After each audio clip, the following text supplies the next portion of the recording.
Welcome to this introduction to using qFlo. A qFlo project file consists of a folder of fixed media cues and a live processing signal flow. First, let's select our folder containing our cue files.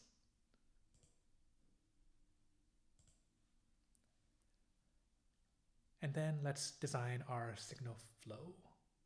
First, let's do a delay, followed by a pan, followed by a reverb.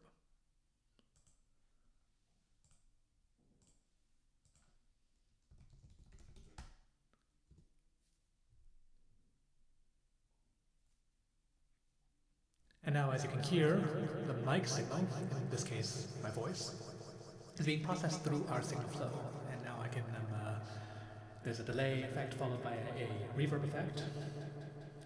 And I can control a spatialization with the panner.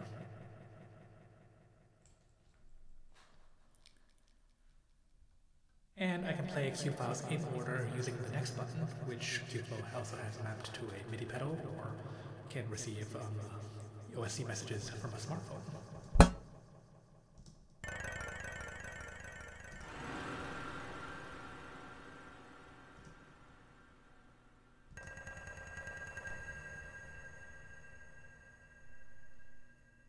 Now, of course, we can adjust the live processing parameters by pulling on the sliders.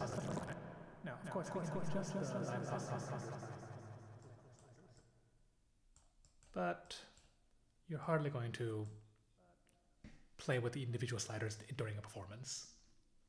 Instead, qFlo allows you to program the behavior of each individual parameter to each cue file, so that every time you press next, you're not only playing the files, but also executing a set of control changes.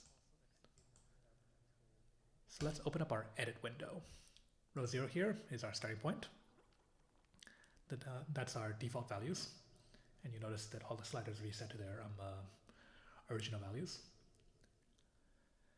And for each row, each box in the lower half of each cue represents what you want each value to become at each cue. So Q1 is going to set all the values to these, Q2, Q3, so on. And each box in the upper half of each cue represents the time it'll take for each parameter to reach that target value. So let's make Q1 change our delay time from 0.2 to 5 seconds here.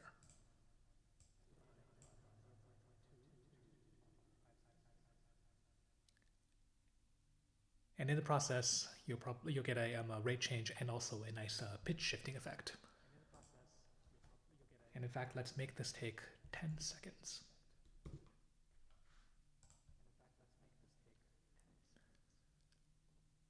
Q2, let's make it jump back down to a delay time of 1 second over a shorter time of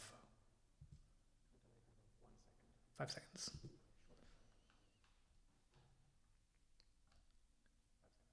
Let's also make Q2 pan all the way to the right.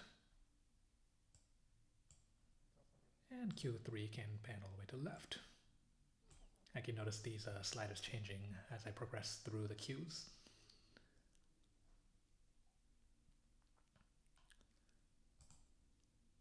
Q4 happens to be a silent sound file, which is very useful if you want to execute a control change without playing any fixed media.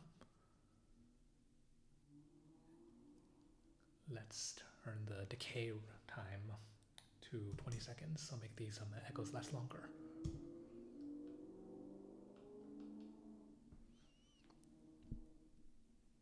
And for Q5, let's change our dry-wet mix of the delay to -1, so that only the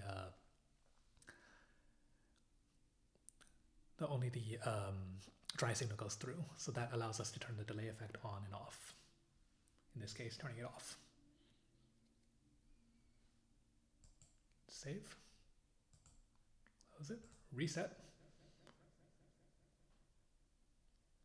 And so with qFlo, composers have a streamlined process for composing for interactive electronics in a way that puts flexible control into the performer's hands without interfering with their performance actions.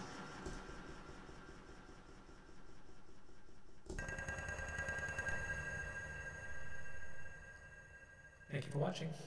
Download link is going to be in the description below.